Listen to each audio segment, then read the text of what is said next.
PW Camp Bazaar. Youth serving youth.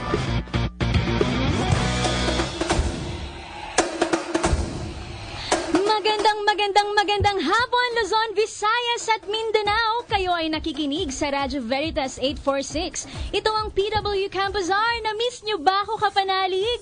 Kasi ako hindi kita na-miss. Paano ba naman? Palagi kang nasa isip ko. Gumagano na Magandang hapon, mga kapanalig. Isang masayang hapon para sa lahat. Hello po sa lahat ng mga nakikinig sa kanilang mga talapihitan at sabayan din po tayong napapanood live streaming sa www.veritas846.ph. Kapiling mong muli ang Mascom students ng Philippine Women's University of Quezon City. Ito po si China Asis. At ako naman po, si Vera Gatchalian, isa po sa bago niyong co-host ngayong hapon na ito. Binabati ko po ang aking pamilya. Si Nika, si Vincent, ang aking mama at papa, sa aking tito at tita na busy sa kanilang pagtrabaho pero alam kong nakikinig. At isang special shoutout po sa mga birthday celebrants ngayong buwan ng Oktubre. Maligayang kaarawan. Isa ko nun eh. Okay. At ako naman si Lycra Bunuan, ang new co-host niyo din po sa programang ito. At ako ay isang estudyante ng Philippine Women's University sa Quezon City Campus at isang Mascom student. Hello! So proud. Yes, so binabati ko din po pala ang mga aking classmates sa PWU, yung Inocencio family ko and yung family ko na nasa bahay ngayon na busy sila. Yan. Yes. At binabati din natin si Mr. Artemio Zabala, Ruth Zabala, Kuya Jeff Sarmiento at si Miss Q, Asis family and Muras family na nakikinig sa atin ngayon. Guys, siguro naman nasubaybayan ng iba nating mga tagapakinig ang naunang batch natin last week. At tungkol sa cyberbullying ang ating naging topic last week. At para sa mga host natin sa araw na to, anong pakiramdam, girls? Kamusta? Ate China, actually masaya. So, masaya ka niya? Masaya paano yung masaya? ako? As in, masaya. Pero talagang malaking opportunity ito dahil alam mo, hindi lang naman para sa atin, kundi para na din mabigyan natin ng isang masaya at informative na hapon ng ating mga kapanalig. Naman. At bago natin makalimutan, mga kapanalig, maaari po kayong makisalo sa ating talakayan sa araw na ito. Ipadala lamang po ang inyong mensahe, opinyon, reaksyon at komento. Ipadala nyo po ang inyong text message sa 0918-VERITAS o 0918-837-4827. At kaya naman po sa araw na ito, isang kaibang paksa naman ang tatalakayin namin para sa inyo, mga kapanalig. Isa po itong paksa na I'm sure madalas sa pag-uusapan ng mga mamamayang Pilipino. Tama ka dyan, Vera. At ang paksa natin para sa hapong ito, ano ba ito? Ang teenage pregnancy. Paalala lang po ha. Paalala lang po sa mga ating nakikinig ngayon. Isa po itong sensitibong paksa kaya't hanggat maaari maging bukas po sana ang ating pag-iisip. Pero alam nyo guys, ang teenage pregnancy kasi isang karanasan na hindi madaling tahakin ng basta-basta lang. Kadalasan din kasi apektado ang emosyonal, mental, pati physical na aspeto ng pagkatao. Oo naman, kaya para mas lumawak ang ating thinking tungkol sa paksang ito, narito ang kwento ng isang babaeng matapang na tinahak ang landas ng maagang pagdadadalang tao upang mabigyan lang ng buhay ang kanyang sanggol na anak. Mga kapanalig, ito ang kwento ng isang batang ina. Naku, bakit ganito? Nahihilo ako.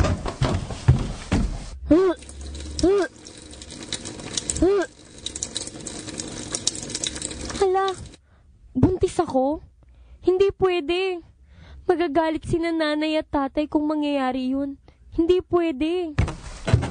Anak, anong nangyayari sa'yo? Okay ka lang ba? Bakit ka sumusuka dyan sa lababo? Uminom ka muna ng tubig. Nay, pakiramdam ko po buntis ako. I'm sorry, Nay. Nung isang araw pa po ako nagsusuka. Akala ko wala lang. Tapos 3 buwan na din po akong hindi dinadatnan. Naku naman anak, bakit hindi mo sinabi agad sa akin? Alam ba ito ni Raul? Nasabi mo na ba sa kanya? Hindi po. Hindi pa ako siguro. Kaso ngayon, pakiramdam ko di na ako pwedeng tawakas sa katotohanan. Nay, paano po yan? Baka palayasan ako ni Itay na hindi ko kayang magalit sa akin ng tatay. Ana, ba't ka umiiyak dyan?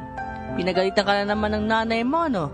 Hoy, Conching, ano na naman sinabi mo sa bata? Ba't umiiyak ito? Hoy, Alfredo, huwag ka nga mag-assume dyan. Ito naman, porket umiiyak, kailangan pinagalitan ko agad.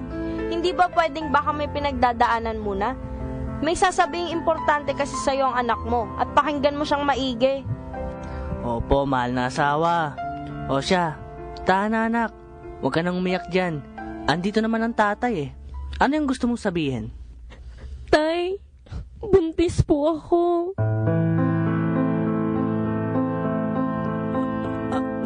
Ano ka mo? Buntis ka? Sino naman ang tatay niya, Naber? Si Raul ba? Opo, Tay, I'm sorry. Hindi ko akalain na ganitong mangyayari. Hindi ko pa po sinasabi kay Raul. Ngayon ko lang po nasigurado. Alfredo, imbis na magalit ka sa anak mo, tulungan mo na lang siya. Apo natin ang kanyang dinadala. Kadugo mo. Wala kang mapapala kung magagalit ka lang. Tulungan na lang natin siya. Sandali nga lang. Kumakampi ka ba sa anak natin? Hayaan mo siya. Alam niya ang pwedeng mangyari kung makikipagtalik siya. Ngayong harapin niya yan na mag-isa. Tay, parang awa niyo na. Hindi ko kaya na galit kayo sa akin. Inamin ko ng kasalanan ko. At pananagutan ko naman po eh. Kasi pinalaki naman ninyo ako ng tama. Hindi ko magagawa hindi panagutan ng anak ko. Ang apo niyo. Anak naman, kung nagdududa ka pa noon, sana lumapit ka lang sa amin ng nanay mo. Kaysa sa ganito. Ay, nako. Halika na nga. Tama ang mama mo. Wala akong mapapala kung pagagalitan lang kita at magagalit ako sa'yo. Hanapin na muna natin yung si Raul. Kailangan niyang malaman na magiging tatay na siya. Batang ama.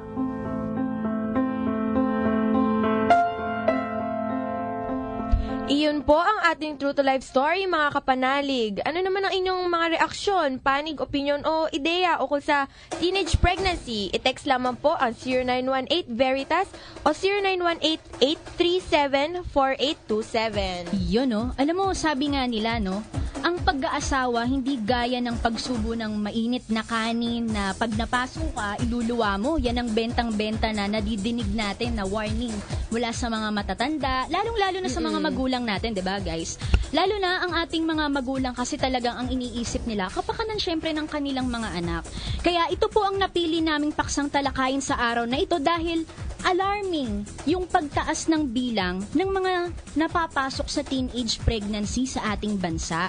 Kaya ang layon natin sa programang ito sa hapong ito, makapagbigay tayo ng payo sa ating mga tagapakinig, na mga kabataan, maging mga magulang na nakikinig para maiwasan ng gantong senaryo sa isang pamilya. Syempre, we do not wish o hindi natin hinihiling na mangyari ito kahit sa kanino man, diba guys? Tsaka siguro naman, one of these days, either may makikilala tayo or may kilala na tayo na napagdaanan na rin ito. Siyempre, bilang isang kaibigan mo ba naman, ano mafe-feel mo? Di ba parang, bakit nagkaganon? Ano nangyari? Di ba? Mapapatanong ka din. Para sa iba nating mga tagapakinig na hindi pa nakakarinig ng ganong kwento, pues isa itong magandang oportunidad para makarinig ng kwentong ganon. Tama.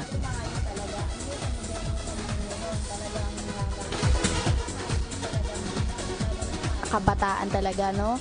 So, maraming, lalo na sa mga relasyon, ano, mga Lalo na yun. boyfriend and girlfriend.